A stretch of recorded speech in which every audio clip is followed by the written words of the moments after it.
But let's talk about this for a second. When we're talking about impact, I'm going to ask you a question, so just blurt out your answer. What's impact to you? What does that mean as an affiliate owner?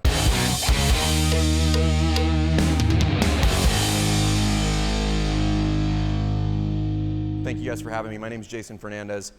I am a 13-year affiliate owner.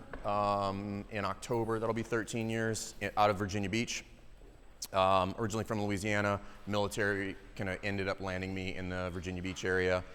I've been on seminar staff 9 years this month, and one of the other things that I do now, which is kind of like my primary thing or focus, is affiliate and product development, if you will. So when you think product, think like their coaching staff programs. So that's a lot what we're going to talk about today. And then, oddly enough, a lot of the questions that came about paying your coaches and developing and all of them, it's all intertwined, right? So nothing inside of the affiliate exists independently of anything else, and that's kind of what I would like to lay out for you guys today. If something is broken, whether you know it or not, there's a downstream effect of that has implications on other things. So if revenue's down, I have coaching staff problems, like almost always. If I have a marketing issue, I've got, upsell problems. So we're gonna dive into all of that. And what I hope you take away from this is I am what I would consider probably a CrossFit nerd, and I've been fortunate enough to wear the red shirt for almost a decade, and most of what I'm gonna kind of outline for you today and what I've been kind of reteaching myself, to be very candidly, I just extracted it from the Level 1 Trainer Manual. Like I do that regularly. Every time I have a problem, whether it's life, business, in the affiliate, I go back to the manual and I'm able to take one of those concepts and those theories and I'm like, oh, that's the answer. Every single time. So I know it's been many years since most of you have opened that book. We would all probably be a little bit better off if we just revisited it a little bit more often. So that's kind of what we're gonna do. And all the concepts I'm gonna put up here, you've seen before. Okay, so there's nothing new that's gonna happen. I'm just going to flip them over and then use them a little bit differently. But my hope is that you walk away not being able to unsee what you see here today, okay? So we'll kind of dive in and raise your hand if you've been an affiliate owner for more than 2 years, more than 3 years, more than 5 years, more than 6 years, 7, any 10 years in here? Okay, cool, so some OGs. Okay, round of applause for those people, nice job. Cool. Just very candidly, that's not easy to do. Okay, just from a business statistics standpoint, unlikely. Okay, but there's a disconnect, and this is what I've learned repeatedly. All of you sitting in here, because you use the CrossFit methodology, you've either sat at your level 1 or your level 1, 2, and 3. You know what the secret sauce is to making people fit. Constantly varied function movements executed at high intensity. Like that's not, we think you're like obvious at this point. And the disconnect is we don't carry that same clarity over into the business. So all of you are affiliate owners.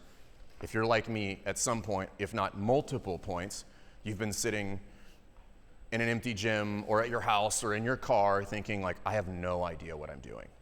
Or like, why does this not work? Okay. And first and foremost, I think it's okay to say that. I think it's okay to acknowledge it because just like fitness, until you found CrossFit, you're like, oh, that's how you get fit. Got it. All right. And then you just charge down that path and then you guys are here today. So that's kind of what I'd like to do today is take that same clarity and then transfer it over to the business. So I want to start with a couple simple concepts. And the first one is just that Venn diagram that we use in the What is CrossFit lecture. And in the context of that lecture, we'll typically use any number of kind of sports, if you will. So soccer, weightlifting, wrestling, whatever, curling, doesn't matter, right? But we're gonna use it a little bit differently. So let's just say I've got gymnastics, weightlifting, and then Metcon. Okay, so we'll take the 3 modalities of CrossFit per se, and then we'll put them in that Venn diagram. And obviously, we're kind of on the heels of the CrossFit Games. The athlete or the person with the biggest overlap there in the middle is gonna end up being the fittest, right? The other cool thing about that is if I have everybody look up at the board, you can pretty quickly identify, does everybody know what their strong suit is here? Raise your hand if you look at it, you're like, that's my jam, right? Okay, does everybody also look at that and say like, I would prefer not to do that one? Yeah, okay, cool, all right. That's actually the important part because that's where we're gonna go because it's a lot of our contention in CrossFit is you stand to gain more by diving headlong into your deficiencies than you do by spending any more time on your strengths. It's no different in the business. So we need to be very, very candid and objective about that to say, okay, I am pretty good at this. This is going well. Where am I not proficient?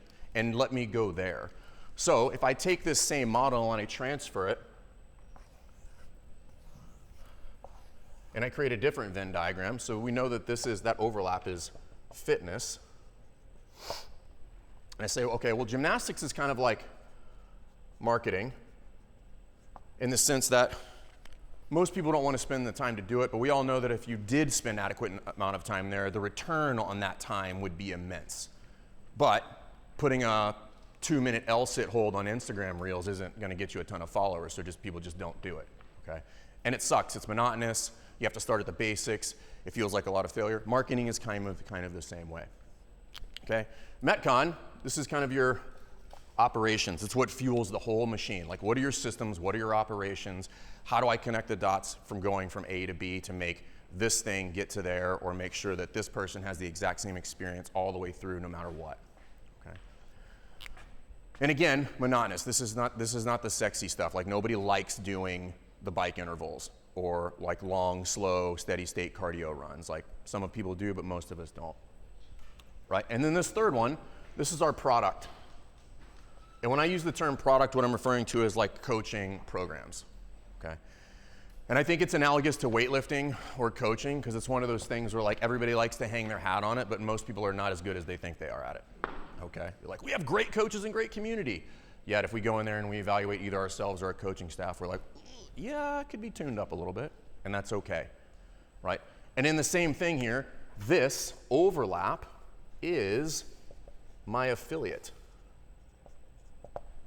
And then obviously the goal, same as is here, is to try to create as much overlap in those three areas as humanly possible so that I can create the largest area in the middle. And I would ask you the same question. Are you good at any one of these three? Okay? Are you really crushing it on social media? Does your website deliver well? Are your coaches top notch? They have credentials. I walk into a class, or Lisa Ray walks into a class and nobody starts breaking into a cold sweat. Okay? Or operations. You can tell me how every single thing in the affiliate works. And the beauty of that is, if I just ask you that question, you might be able to lie to the group, but you're not going to be able to lie to yourself. You know where your deficiency lies. And that is where we should be taking ourselves to say, okay, well, I'm not good at this. Well, let's just fix it instead of pretending that it's not a thing. And we stop putting our heads in the sand. Because here's what I'll tell you, and I am you guys, I own my affiliate. I've lived this in every variation humanly possible. We all collectively are uniquely skilled at bullshitting ourselves as small business owners and CrossFitters. Because if everybody's had this, somebody walks up to you, walk up to Brock, I'm like, how's the box? And he's like, it's pretty good, man. But I've asked a couple questions, this turns into the same kind of analogous situation as nutrition. You're like, how's your nutrition? It's pretty good. We ask a couple more questions, I'm like, you have no idea what vegetables are. Okay, so probably not pretty good, all right? Same thing in the business, I'm like, what's your profit margin? You're like, how do I calculate profit margin? I'm like, so probably not pretty good is what you're telling me, okay? And again, there's nothing wrong with that. There's nothing wrong with that, and that's kind of this, I want to kill that idea. I want to kill this idea that because you're not good at something, you can't talk about it and you can't address it, just like we do in CrossFit. It needs to be addressed. So let's bring it to the forefront and give you the tools to fix it. Okay. So if I understand this model, well then I can just take that, because now I can do a very quick assessment, at least give me a general direction in which I should start moving. So if I know that, okay, I've got an idea of where my deficiencies would lie. Well, I can use kind of the same, we have that pyramid that Lisa drew, or if we go back to the level one and we kind of use that pyramid, what do we know is at the base of the theoretical hierarchy for the development of an athlete? Yeah, nutrition, right? Because food is the base of everything that we're trying to do, right? I can't fundamentally get where I need to go without the proper fueling. And then, does anybody remember what's on top of that? Yeah, Metcon, metabolic conditioning. Right? I need to have that kind of like aerobic, steady state base to do any sort of activity. What's just above that? Yeah, gymnastics, moving my body in space. What's above that? Yeah, weightlifting and throwing, don't forget that. And then what's at the top? sport. Or in a lot of instances, what we would say at the level 1 is just like the best version of you. Most of us are not going to pay our bills exercising fast, okay? But I can make the best version of myself if I understand how this pyramid works. And again, I can take this same pyramid and I can repurpose it and I can create a similar pyramid for the business. And right here at the bottom, it's sales. The fuel of any business, whether we like to admit it or we like to talk about it or not, it's money. Okay, so let's just all get that out right now. Money is not bad. It's not, okay? And just like nutrition, quality and quantity matter.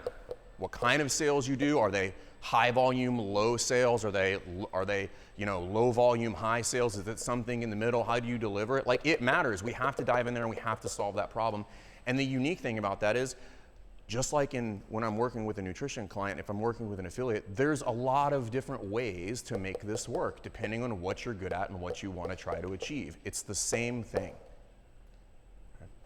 Above that, again, using this over here, this is my operations. How does the machine run? Everything. I don't mean just like, how do you get workouts into Wodify? I mean everything. Like, how does the gym get opened? What happens when somebody submits an inquiry on your website? What happens if a coach needs to switch class? How do we get the schedule out in time? What are we doing 90 days from now? Right? What am I doing? I had 5 paid in fulls this month. What am I doing with that extra cash? Secret, you're not buying a bunch of assault bikes. Okay? Yeah, don't do it. Okay? Okay? But all of those things, those are the I just saved Brock's life. He's like, oh, I was going to do that, right? It literally just happened to me. I was like, don't do it, all right? Yeah, okay? Yeah, because in November, he'd be like, oh, but we don't have any money. And I'm like, remember that $5,000 that we burned on those assault bikes? Yeah, well, they're not running the power here, so, right? So, now above that, if I'm looking at gymnastics, this is marketing. And again, a lot of people get a little squeamish when we talk about marketing. When I'm referring to marketing at its baseline level, is it just like, how are you communicating with the world? Like, what do you do, who do you serve, and how do you do it? That's it, okay? Now, that's a rabbit hole that we can go down, but like at its baseline level, when I talk about marketing, just how do you communicate with the world? Externally outside of the walls of your gym, and with your current clients. We can't forget them. Okay. And then above that, this is where my product lives. And sometimes you get some pushback and they're like, well, the product, why is it at the top? Well, number one, CrossFit's effective. It's baked into the cake. It's the most effective methodology out there, so that's why it goes up there. But fundamentally, when we're talking about CrossFit, this is in the context of a business, right? That is your product, but if I don't have these 3 things, it doesn't matter what your product is. It's quite literally irrelevant. Anybody ever met like a really smart trainer who's broke? Anybody ever been a really smart trainer who's broke? Right? Okay?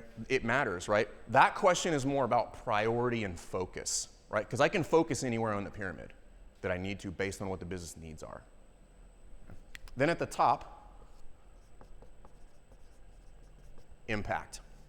It's why you're all sitting here. It's why you all started CrossFit. It's why you were a CrossFitter and decided that you wanted to become an affiliator, because there was impact in your life and you're like, that has been life-changing. I would like to give that to other people.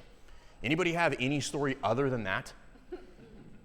Of course not, right? Like, that's what we're all here for. But let's talk about this for a second. When we're talking about impact, I'm going to ask you a question, so just blurt out your answer. What's impact to you? What does that mean as an affiliate owner?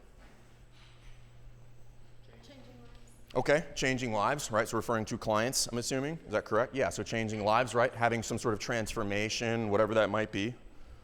Anybody? Possibly saving lives in my line of work. Yeah, saving lives, right?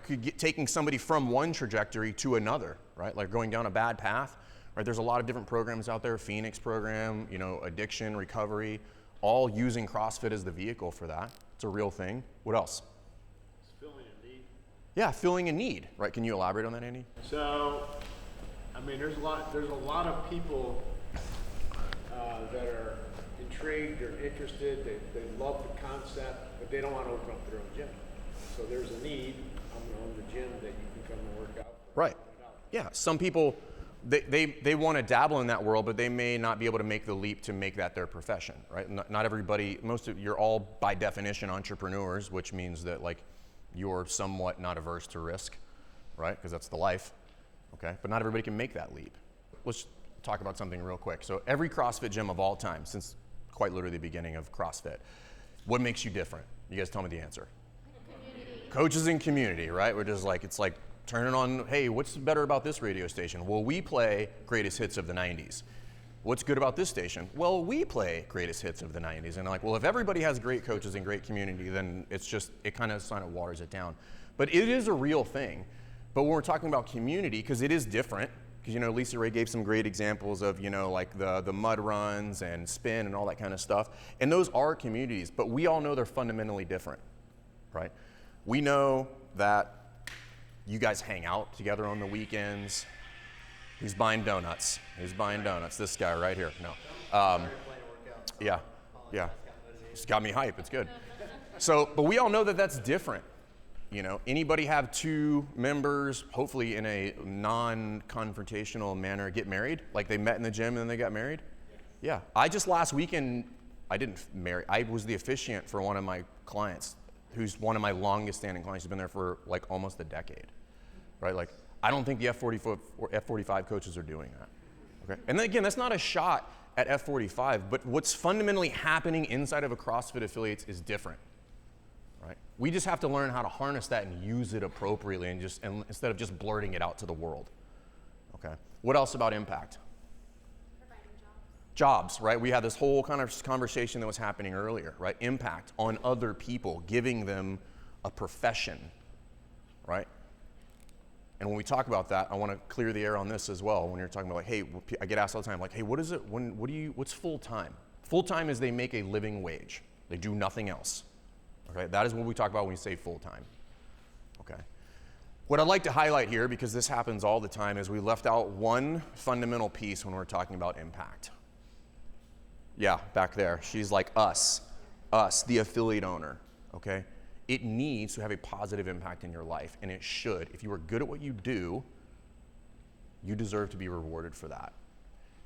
And the benevolent nature of the CrossFit community is this weird double-edged sword. We want to give everything to everybody, but not fundamentally understanding that you cannot pour from an empty cup, right?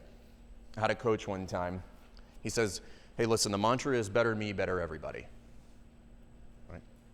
I don't get the feeling that there's a bunch of assholes sitting in this room, right? If you had what you needed to operate at the highest level, I'd be willing to wage large sums of money that would trickle down to quite literally anybody that came in your sphere. So take that into account. When you decide, or you may try to make the decision to not pay yourself, don't do that. Pay yourself. Take care of yourself. Make sure you're good, because then you can take care of your coaching staff.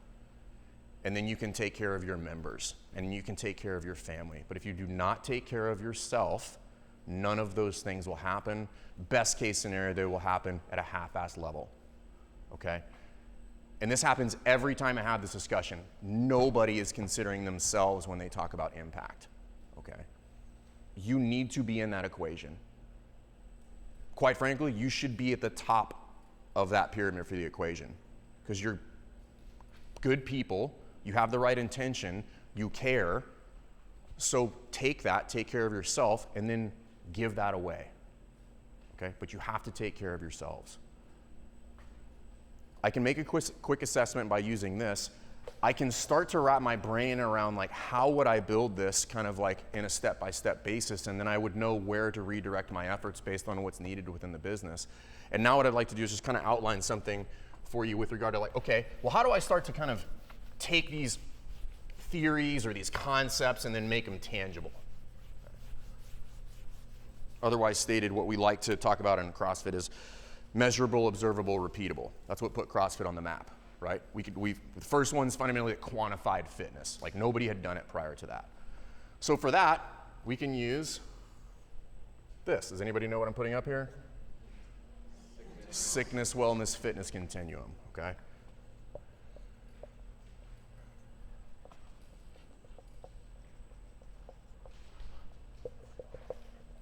And just to recap again, the concept for this in terms of health specifically means take any quantifiable metric, put it on here, and it would fall somewhere on this spectrum. Blood pressure, obesity, cholesterol, whatever, it doesn't matter. If I can quantify, I can put it on here and it would fall on the spectrum. We can do the same thing for the business, right? And we should, because again, In order to start addressing what I'm weak at, I need to make a kind of cursory assessment of it, and then I need to make a very, very quantifiable assessment of that.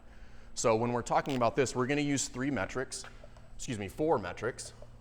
We're gonna use profit, ACV, and that is an acronym for average client value. Owner roles. What I mean by owner roles is what are the things that you are required to do within inside of the business. And then the last one would be retention. And the same concept applies here. All of those are quantifiable. They would fall somewhere on this spectrum of sick, well, and fit. And I've got a handout there for everybody. I'm not gonna ask anybody your metrics. You don't have to be worried about that, okay? But we can quantify those things. So if I've got profit of 0, I'm not making any money. That's sick. I should be making some money as a business. Unless you are a registered 501c3 nonprofit, the goal is to make money. And even in that scenario, the goal is to make money. It's just to give it away after that, okay? So making a profit, okay? For purposes of clarification on the profit side, you can include owner pay or not, just classify it the same way every time you think about it, right? So if you're a profit first person and that includes owner pay, great. If it's not, great. Just classify it the same way every single time. But I should have some profit in there. Average client value. Average client value of below my average membership is sick. What I mean by that is the quickest way to determine your average client value is what is your gross revenue. So you make $10,000 a month gross, that's every dollar that's collected in the gym, and you have, let's call it 100 members. Okay, do the math on that. What's that come out to? I didn't go to math school. Anybody? 100, right? So my average client value is 100. Okay. If I do the math and it says my average client value is $100, and then I open up the Google machine, Google my website, CrossFitAwesome.com, and I go to the how much does it cost, and I scroll down there, and it says $150 for a membership, and my average client value is $100. We've identified a problem. My average client value is below what I'm supposed to be collecting inside of the sales funnel. Okay. Owner roles, just very blunt, unsustainable. Inevitable burnout. Okay. My thing is passion has a shelf life. Right? For most CrossFitters, it's a little bit longer than most people because you're just tougher. Okay? But if you look at the ecosystem, it's about 5 to 6 years. You can burn it at both ends, making no money, just making it by for about 5 or 6 years. And after that, what you'll typically see is a change of hands. Okay, be like, hey, it's going really well. Would you like to take it? And they're like, sounds awesome. And they're like, cool, and then we'll go do it. Right? Typically not going really well, just FYI. Okay, unsustainable. And then retention, I'm losing members, right? So I'm in the negative. Last month I had 100 people, this month I've got 97, next month I've got 94. I'm constantly trending down. Okay. Same thing if we go to profit. Let's call it 0 to 15 or 16. And again, there's a little wiggle room in here depending on how we talk about it. ACV is equal to my average membership. I do the calculation, average client value is 150 bucks, look at my memberships, average membership, 150 bucks, cool, that is well. If we're talking about owner roles, sustainable. You don't do all the things, but you're still required to make the business run. So you might not do the scheduling, you might not update Wodify or the website, but you don't coach all the classes. You maybe have like 40 to 50 a month. But if you left for 2 weeks or a month, things would very rapidly start to fall apart. Okay, there would be massive gaps that needed to be filled that you wouldn't have the resources to do so. Okay, and that's probably where the vast majority of us live. Okay. And then retention, I'm just netting out. I think this is always funny. So how many of you guys use Wodify? I speak to Wodify because I have nothing to do with Wodify. But so at the end of every year, they send you this year in review. Right, and this is always funny until I tell you, then you're like, that's depressing, right? So at the end, they send you this year in review, and there's one of the metrics in there is new athletes this year. And it's usually like 75 to 100, by the way, if we canvass enough gyms. And then I'm like, hey, did you grow by 75 to 100 people? And they're like, no. And I'm like, well, that's depressing, right? What's the problem, right? It's not that people are not coming in. I have poor retention. Like people are falling out the back end. Okay. And again, with that, you can get zeroed out because there's specific sticking points inside of the businesses, right? It's roughly every 75 people. Different problems have to be solved. 75, 150, 225, 300. Those are all different equations that need to be solved. Okay. If we go to fit, profit, 16 plus. And again, that's wiggle room because we have to take into account a lot of things like where are you located, like what's your rent, all of that kind of stuff, right? That does need and require context, okay? But if you're going 20, 30%, you're probably doing pretty well, okay? ACV above,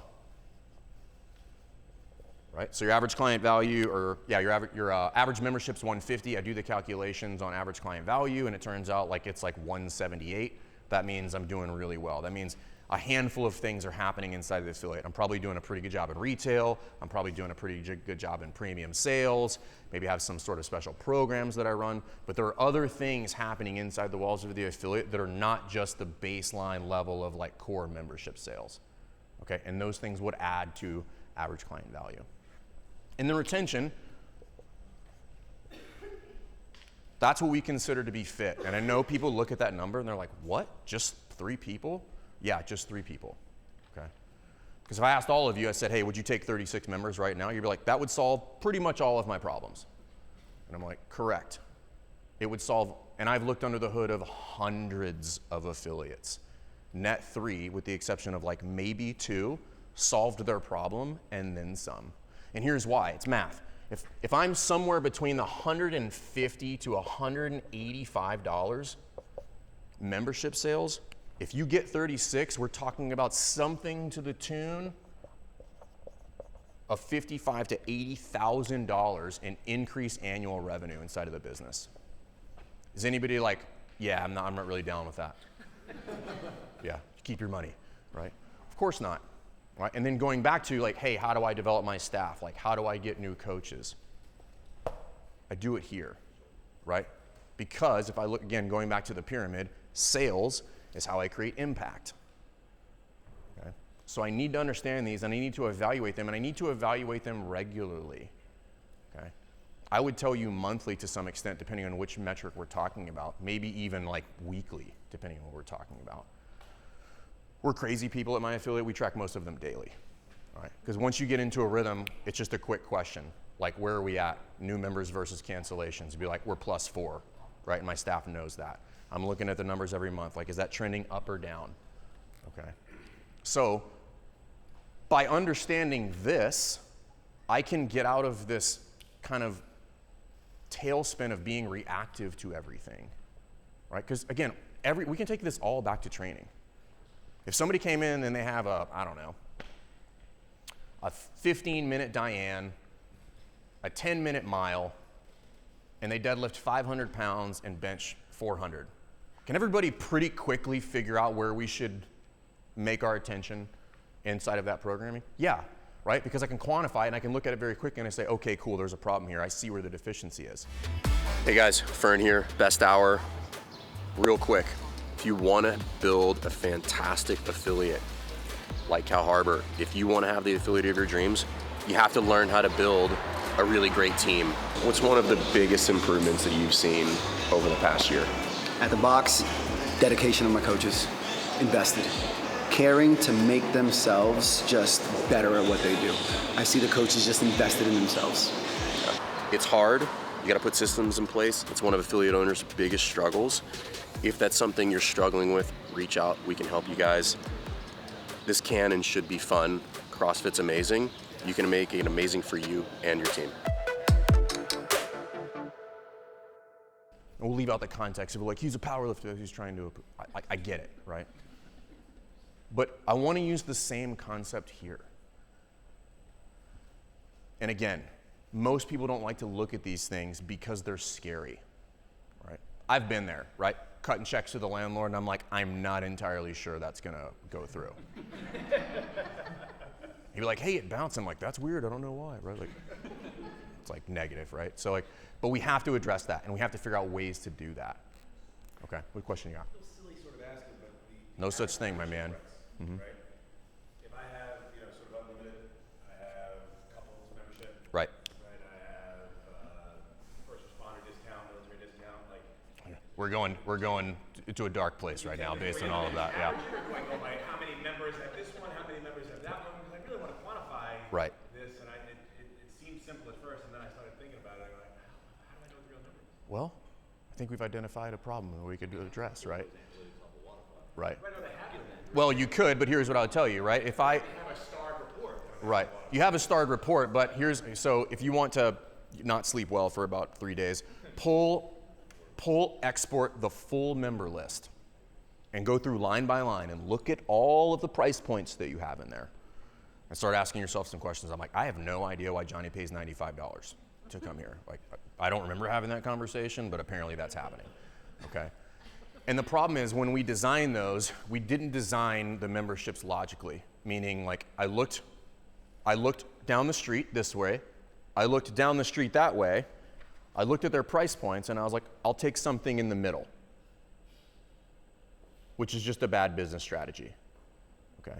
But if I look at that and I think about, we'll just talk about the discounts. Discounts in general, discounts are not bad.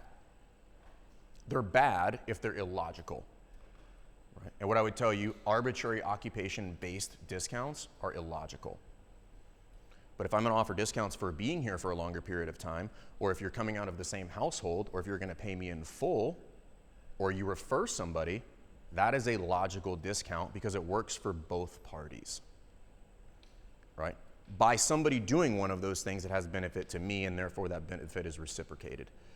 So when you're talking about discounts, it should be designed logically to benefit both parties. But that's not where most of them are. They're just like, well, he was struggling, and I'm like, now you're struggling, right? And you see where this goes. Like everybody's been there, right? I'm kind of tongue in cheek, but like these are real scenarios. I know because I live it every single day. This is a discussion about who your clients are, right? And simply because I live in a college town doesn't necessarily mean those are my clients. They can consist of some of my clients, but they might not necessarily consist of the majority of my clients. So I work with multiple affiliates who are in college towns who do not give those discounts, and they are doing significantly better than other people. So, and I'm talking big ones like Tallahassee, like Florida State, Georgia, right? Like, That's not really what their customers. well, but it's not the point. It doesn't work for the business, right? And it's a priority thing too. Because here's what I would tell you: those kids can afford a gym membership. They can. They can, because I know they can afford to go downtown Thursday, Friday, Saturday, Sunday, okay? So it's thinking about like who's the client and what do I value and who do I want to work with. So in those scenarios, my contention would be like, hey, you should not be targeting the students, you should be targeting the faculty, right? Because I know they get paid. Some of them are tenured, they get paid no matter what, right? So it's defining that, and that is a process that we take people through, is like, who do you serve? Because if you don't know that, then this is a real challenge. Like, who is your ideal client? And knowing that, I would argue knowing who to say no to is more important than knowing who to say yes to. When I did this years ago, it became very easy to say no to somebody who came in the gym and like, hey, yeah, you guys have a really nice space here. Like, I'm just kind of looking to do my own programming. Do you guys have open gym stuff? And I'm like, this is not the place for you, man. And I would just tell them very candidly, I will take your money, but you will be overpaying for open gym. You should just go down the street and go over there. I also, very candidly, would prefer you just be in class, right? Because we're about community here. So if that's not what you're doing, just don't waste your money here. Like, save it for 6 months, buy your own rig and put it in your garage. Like, it's a better use of your time and money, right? But until I defined who I wanted to work with, I was taking everybody's money. I'd be like, anybody's like, I'll do it, right? And then it created a nightmare. It started to break the culture in the gym, because like, Johnny's doing this over there, they're doing this over here. The class has 4 people in it, and there's 8 people doing their own thing. And now I have a real problem, I have a cultural problem, which is very difficult to unravel, okay? So defining that allows me to say no, and while I might need it, the long-term repercussions of letting that person in and letting the wrong person into the tribe is not worth it.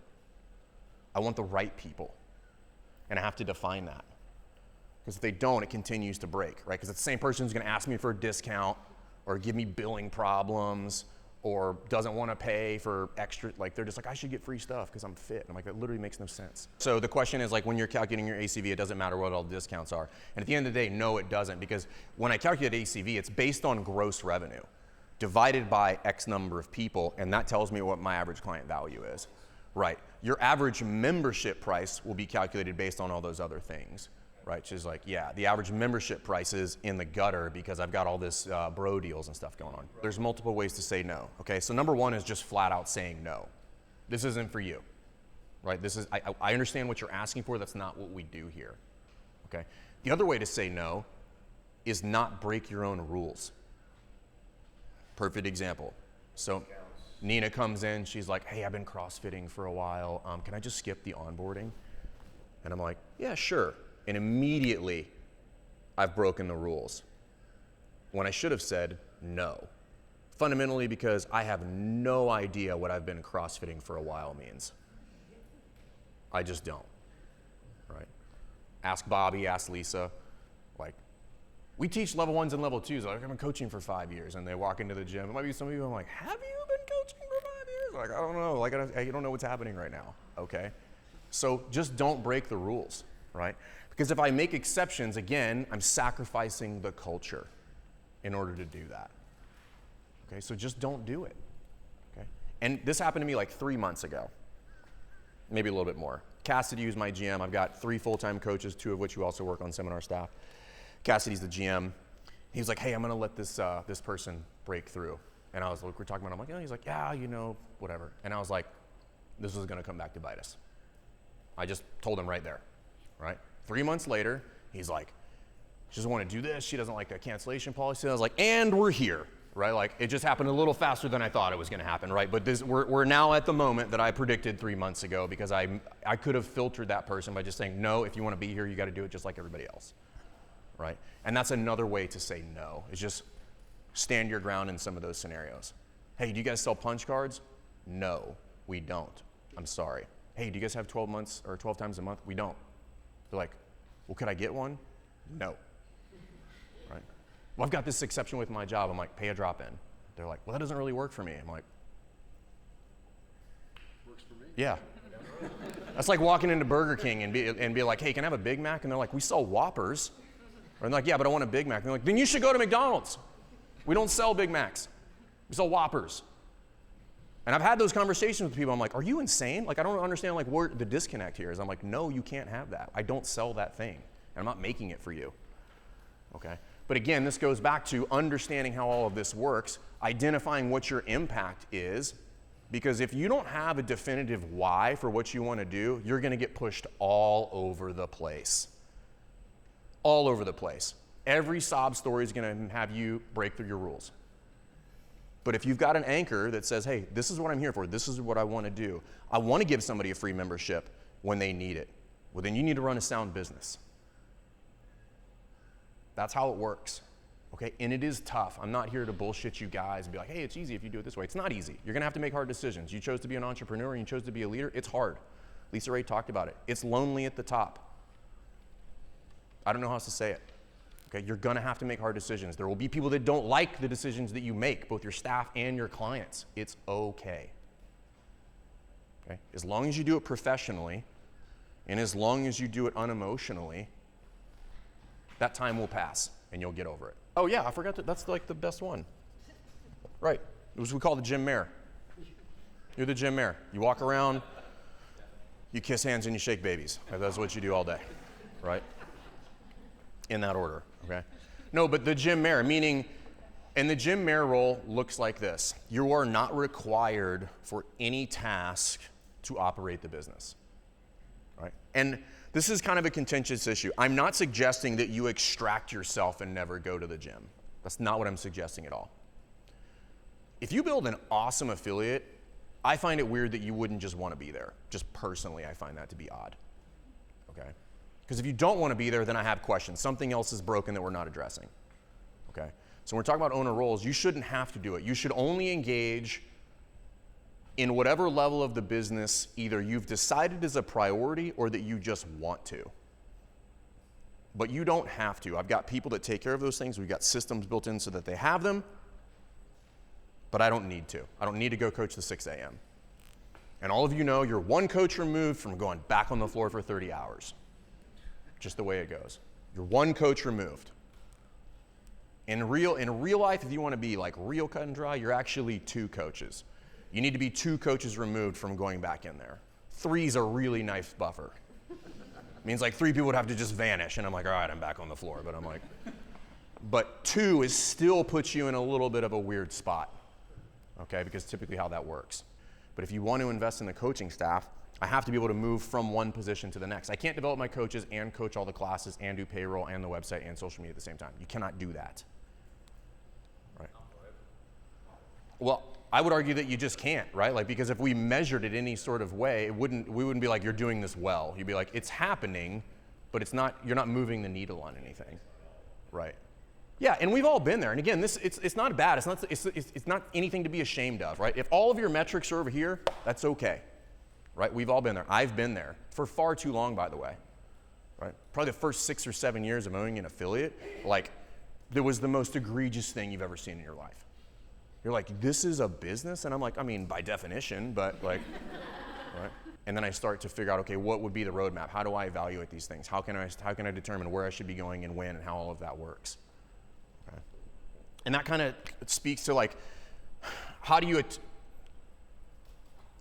focus your time and energy? So if we think about the technique versus intensity lecture, I've got power over here and I've got time. You guys remember this? Where it's just like, hey, I can get to the end of the room one of 2 ways. I can either walk there, I can lay on my stomach, and I can inchworm over there, okay? At the end of the day, I'll get to the end. One of them is just really expensive, okay, from an energy standpoint, okay? The difference between those two is technique. And it's no different in the affiliate. Like, order of operations when building a business matters. Doing certain things out of order yields 0 results.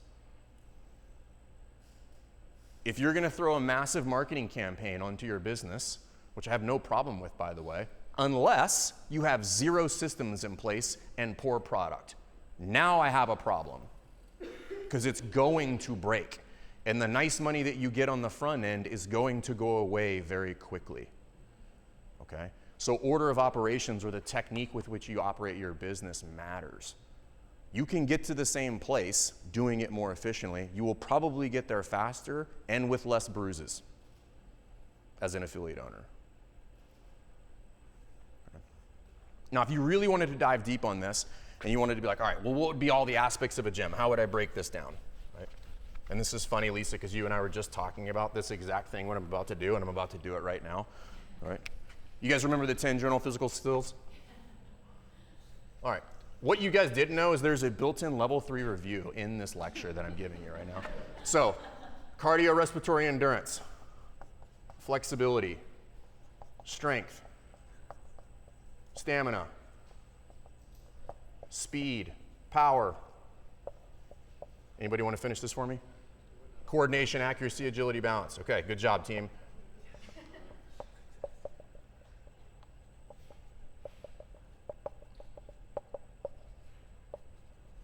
Okay. Why is this important, right? Does anybody remember the main takeaway from this concept of the 10 general physical skills? What do you got?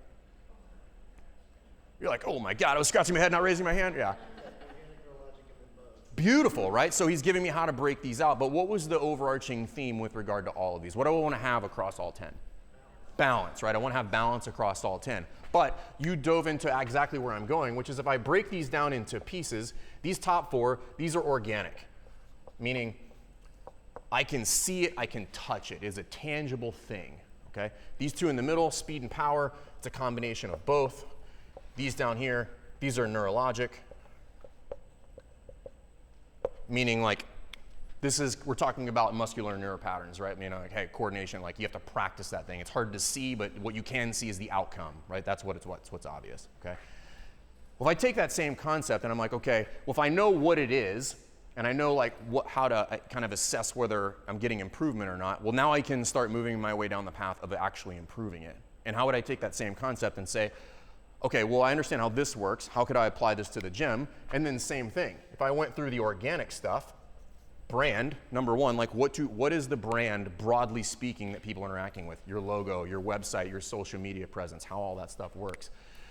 Your physical location, where are you physically located on the map? Is it high traffic area? Like, is it a real problem to get to? Is your facility based on a no left in, no left out kind of turning scenario where it's just physically impossible to get in your building? You have to do 8 U-turns, okay? All that stuff, your physical location matters. Your actual space, right? Like, what does it look like? Is it 800 square feet? Is it 10,000 square feet? Do you need either one of those? Like, we have to talk about that. Your equipment, okay? And you guys see it's organic. I can see those things. I can touch them. I can physically interact with them, okay? Same concept, right? The neurologic stuff, this is all the stuff that's kind of like not sexy. So if we're talking about marketing, what is my strategic plan to communicate with the outside world, right? Budgeting. When money comes in, do I know what to do with it, or I'm just hoping it doesn't disappear really quick, right? Systems. How does everything happen? Everything, right? How do people get paid? How do things get posted to social? How do I determine what the next event is? Absolutely everything. And the last one is sales. How are they built? How are they facilitated, right? Like, what is the offer and how do we deliver it? Okay. The two in the middle, the beauty of this is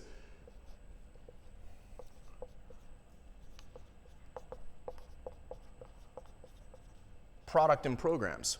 What is your actual coaching product, right? It's a blend of both. It's like kind of abstract, but when you can get in there and you can interact with it. Same thing with programs. You can build them out, but it does take time and it does take a lot of practice learning how to build appropriate programs, okay?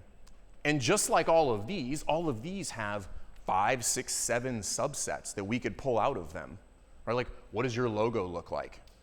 Do you have consistency across all social media platforms with regard to things that go out, right? Are you using the same logo every time, the same color patterns? Or you have 58 different types of t-shirts, and you're like, what year is that from, right? You're like, it's an old one, I don't know, right? Okay? You could take out subsets of all of these, and you could measure them. That's the beauty of this stuff. And if I show you this, like, you're all looking at one of those and you're like, ooh, I'm like, I got a logo 13 years ago and just haven't changed it since, right? Right? How do we start to fix all of these? Well, you have to start measuring them. Give yourself a grade, 1 to 5 on all 10 of those. If you get 1 on anything, start there. Right? And you would start to back your way into solutions to get better at that thing. So we talked about a lot of different things, and what I'm hoping I'm kind of pulling the curtain back here is that, like, you have the answers to fix the affiliate, to get it to the place that you want to be. You just need a new lens with which to look at it so that you can come up with faster scenarios or faster conclusions to start to put together your plan, okay? And that's a lot of what we do, right?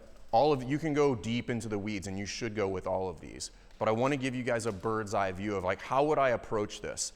Taking my current knowledge base with regard to fitness and then just pancake it over onto my business. And this is a great launching off point. Every time I dive back into these, I find more things that I can fix and more things that I can be better at.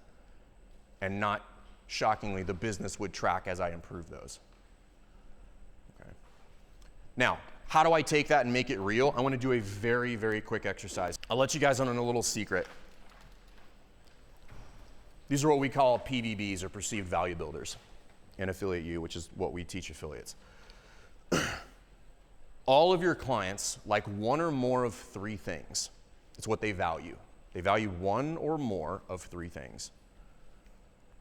They value training, meaning they watched every second of the games and they know what Tia did for programming, and they're doing proven programming, and they're like, listen to Training Think Tank on repeat. Like, they know all the things, right? They value the social aspect of it, right? They largely don't listen in class. They're just there to have a good time, and at every social event, they are there with bells on, right? And they're like, preferably would like to plan most of your events for you, okay? That person who's like, hey, can we do a beer night on Thursday? And I'm like, yeah. And they're like, what about every Thursday? And they're like, it's a bit much, Bob, right? Or they like stuff, right? They showed up at gym like, you have air runners? Take my money, right there, and they're done, right?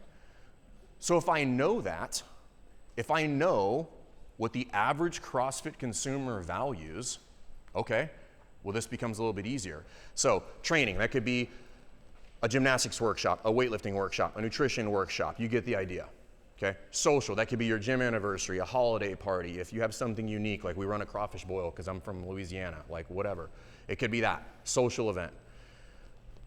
Equipment, that could be like, hey, we're buying, we do an equipment fee every year and we're gonna buy a fleet of new bikes and we're doing a bathroom project in there. We wanna highlight that, okay? Just real quick, put something in every month, right there, real quick. Take 60 seconds. I don't even care if it's right or if you know you're gonna do that, just write something in every month. But here's what I want you to do. Don't do 2 flavors back to back. Don't do training, training. It needs to be something like training, social, gym, or equipment and maintenance, right? So if you're looking at that and you're kind of seeing a plan there, be ready for your minds to be blown. That is your lesson plan.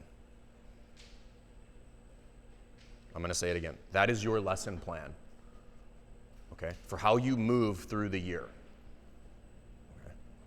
Because most of us are reactive. They're like, revenue's down, we should sell t-shirts. You're like, we should have done that 3 months ago, okay? That's your lesson plan. And for those of you that are looking for evaluation or need to get better, writing your own lesson plans and then evaluating your ability to keep to the lesson plan is your first piece of feedback to yourself. It's the first piece of feedback to yourself to outline this on your annual calendar and see if and when you hit the marks. Some of them you'll hit, some of them you won't. Guess what? Don't dear diary yourself, just move on and make the improvement later. Okay? We were gonna run a workshop, it fell apart, we didn't do it, move on next year, plan it better next time. Okay? But we have to get out of this mindset of saying, just being reactive to everything. You should know what you are doing 12 months from now. You should know what events, what days, because this leads into marketing. Going back to what I said earlier, nothing exists independently of anything else. If I know when an event is, now I know when I need to start promoting it. But if I don't know, and I haphazardly put it together, like, hey, somebody's like, oh, I ran Bring a Friend Week and nobody showed up. I'm like, when did you tell everybody? And they're like, yesterday. And I'm like, well, of course it didn't go well. Nobody knew. But if you've been bludgeoning people with like, hey, Bring a Friend Week is in 4 weeks, remember, you get 100 and they get 100 if they join. That's on announcements every day in class. It's on the whiteboard. There's an announcement on the TV. It's on the website. You're making social media posts. Guess what? You have 35 people that come in for Bring a Friend Week. And then I can show them my product, give them a great experience, and then take them through my sales process. Okay. And I didn't make that number up, by the way, 35. That happens all the time with gyms we work with. And if you do this 3 times a year because it's planned on your calendar systematically, guess what? That's 95 to 100 warm leads every year, forever. Not a bad strategy. You're like, is your lesson plan? I'm like, I had 0, right? And then I had 60, and I didn't get past that. You're like, yes, that is in fact the time of the class, right? But we wanted to fill some things in as we went through, right? Even if you just started there, it's fine. Again, having that tool and that resource and understanding what the tool is for, you would naturally start to progress through that and make changes. So when I have that, now when I'm talking about staff development and staff meetings and culture, one of the standing line items that we have is 30, 60, 90. What is coming up in 30 days? What is coming up in 60 days? What is coming up in 90 days? Everybody's in the know. We're hitting on all cylinders about what needs to happen and when, and everybody has their marching orders. But if there is no lesson plan for the year, we're just like, what's happening next month? And I'm like, shit, Murph's next weekend. We didn't get shirts, right? That happens all the time because we're not being proactive. You know virtually everything that's coming up in the year. The great thing about CrossFit, not just in training, but in the affiliate, is like, it's repetitive. Just, if you're not, I don't know what to do, I'm like, look back at the past 3 years. Take those and just slap them on this year and start there. It's a great starting point, and just go. And then assess, reassess, test, evaluate, same coaching criteria. Was that event better, same, or worse than the last one? Like, that one sucked. Why? We didn't promote it correctly. We weren't prepared. Cool, fix it next time. That one was way better. Why? Well, we played with the pricing, had better conversion rate. Like, cool, better, right? Do that again and then revise it next time. Should we do it at higher frequency? Okay. And what I learned in this process was that this stuff, doing it this way, is much easier to wrap my brain around because it falls right in line with everything else that I do. Okay. And that's the stuff that I want you guys to take from all of this is like, okay, even if you knew nothing. You know CrossFit, you have the level 1 trainer manual, you can take all of that stuff, you can slap it on your business, and you would make tangible improvements. And here's what I'll leave you with it to close this out, and then we'll take some questions. How many of you had, when you started CrossFit, your first day, you walked in the affiliate, had any idea what you would be capable of today? Raise your hand if you were like, I thought I knew, but turns out I couldn't have been farther off. Right? Anybody?